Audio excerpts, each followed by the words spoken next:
Yasher Koach, Madeline. The two of you, Milo and Madeline, you both did a beautiful job this morning teaching us. You brought us issues that made us think. You wrote divrei Torah that were highly relevant to our time and place as we continue to debate women's control over our own bodies and issues like housing inequality right here in Brooklyn, which housing inequality, redlining, and housing injustice is probably one of the most important ways that systemic racism is playing out in our borough right now.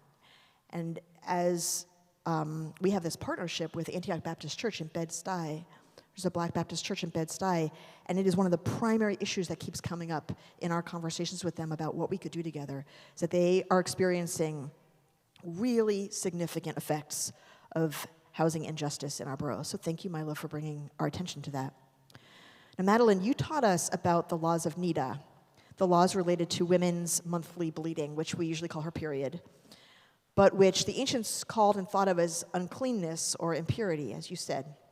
I think you did a really good job explaining the roots of this idea and the two ways that Jewish women today feel about it. Some women do feel that the laws of Nida help them to feel holy and more connected to the cycles of their body, whereas others, sounds like you and me, do not feel that these laws are empowering or honoring of women. This split in attitudes about the laws of Nida are an example of a much larger split among the Jewish people about how we are to interact with tradition. You mentioned briefly the idea that a woman can't be touched by anyone when she's having her period. This idea grew into something called shomer negia. A person who is shomer negia will never touch a person of the opposite sex. It does not deal with the idea that there might be more than two genders. But many Jews walk through the world living by this rule, so much so that if you ever fly El Al to Israel or ride on a public bus in Jerusalem and you're a woman, you might be asked to move from your seat so that an Orthodox man doesn't have to sit next to you in case turbulence or a sudden turn might make your elbows touch. The laws of shomer negia come from the very verse that you quoted, Madeline, about a woman being unclean during her menstrual bleeding. The verse, which states, "Do not come near a woman when she is in her period of uncleanness to uncover her nakedness," is meant to be prohibiting sex during the 7 days that include the bleeding portion of the menstrual cycle. And this is what the laws of Nida are about. But what many Orthodox interpreters have done over the years is to expand the meaning of this verse to make women's bodies ultimately untouchable. A later responsum decided that the law applies not only to husband and wife, but to all men and all women who are menstruating. And then the rabbis decided that unmarried women who do not yet go to the mikveh are in a continual state of impurity. And because you don't always know who's married and who's not, all women are off limits for men's touch. But off limits for what kind of touch? Back in the Middle Ages, rabbis like Maimonides and Nachmanides only prohibited touch that was sexual in nature. In other words, hugging or kissing that was romantic was off limits. But this is an area of law that has become much stricter over time. And in the 20th century, the debate became about shaking hands or standing next to each other on a bus during rush hour, which is permitted if the touch is totally unavoidable. Until the point now that women are off limits for all forms of touch. And many Orthodox interpreters of Jewish law have extended this ban to women reading from the Torah, even though there is no law prohibiting women from touching the Torah, even during menstruation. And some interpreters extended this to say that menstruating women should not come into the synagogue at all, or touch prayer books, or participate in holiday rituals.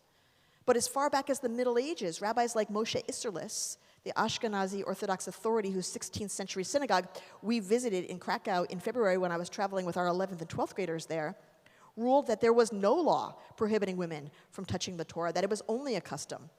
And he made exceptions for women to fully participate in the synagogue, whether or not they were menstruating. But today, as you probably know, girls still don't read from the Torah in ultra-Orthodox communities if they're allowed to have a bat mitzvah at all. And of course, in many places, they have to sit in a balcony or behind a barrier to keep them away from the men and the Torah. Our brand of Judaism has gone in a very different direction, as you can see. We have not only not enforced the laws of Nida, we have moved toward full equality for women and men and people of all genders in the synagogue and far beyond the synagogue. But that's not all. We did not abandon the rituals associated with Nida. Instead, the mikveh has gotten a whole new life. And this story is emblematic of the differences between the ultra-Orthodox path and our own. Because as you mentioned, Madeline, according to the laws of Nida, a woman needs to go to the mikveh on the 8th day after her period began. And this is seen as a ritual of cleansing or purification. The modern mikveh movement began about 30, 40 years ago when feminists started to imagine reclaiming the mikveh as a meaningful ritual instead of a requirement imposed by men on women's bodies. If you think about it, the mikveh can be a beautiful pool of water that a person can immerse in and spend time in to reflect on a meaningful passage in their lives. People go to the mikveh when they convert to Judaism. And some people go before a bar or bat mitzvah, or b'nai mitzvah, or before a wedding, or if they've been through something difficult in life, or something life-changing like surgery, or after an illness, or after a divorce, or after a retirement. My whole rabbinic class went to the mikveh before we were ordained as rabbis. Some women choose to go every month, not because they think their body's impure, but because they like the idea of a time of renewal when they can dunk in the water and have a few moments alone to connect with themselves. Believe it or not, we are going to build a mikveh right here at CBE. In the Union Temple House, the building that used to be Union Temple, we are planning, it's going to take a while, it's going to be a process, but we are planning to build a mikveh for the whole Jewish community of New York. Because shockingly, while there are 30 to 40 liberal mikvahot in North America, there are 0 in the 5 boroughs of New York.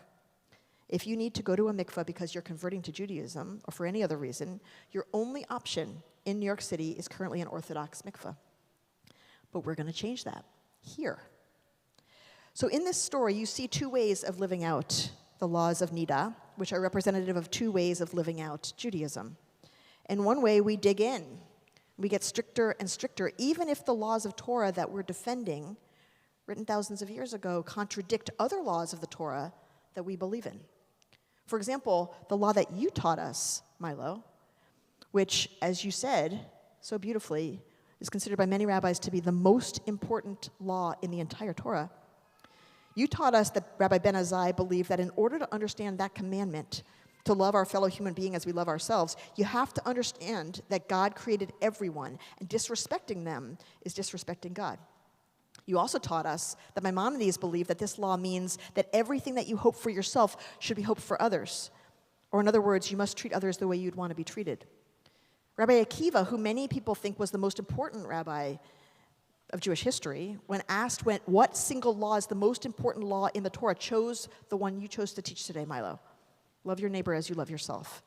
And as you said, as Hillel taught, when he was asked to summarize the whole Torah while his questioner stood on one foot, he taught this verse in a restated form: whatever is hateful to you, do not do to another. He said, this is the whole Torah. The rest is commentary. Go and learn. How do we know that ultra-Orthodox Jewish men wouldn't want to be treated the way that ultra-Orthodox Jewish women are treated? That they'd find it hateful? There's a prayer said every morning that Orthodox Jews say every morning, Orthodox men say every morning, in the standard morning blessings. Baruch atah Adonai Eloheinu melech haolam shelo asani isha. Blessed are you, Adonai our God, sovereign of the universe, who did not make me a woman. Ultimately, Jews have a choice to make, we all do, about how we want to live out our tradition, our understanding, our vision for what our tradition should be and mean, and how it should be lived. Often people will think that that version of Judaism is the more real one, or the more authentic one, but it is not. It is a choice to privilege certain teachings over others, and every movement of Judaism does this. We all do. And we have chosen here, that verse that you taught, Milo, we've chose that to be the most important verse. And we're actually in really good company, as I mentioned before. And here's what's most important to know. Our Judaism is exactly as authentic and real, because Judaism is a living system that changes as the Jewish people change. That's always been true.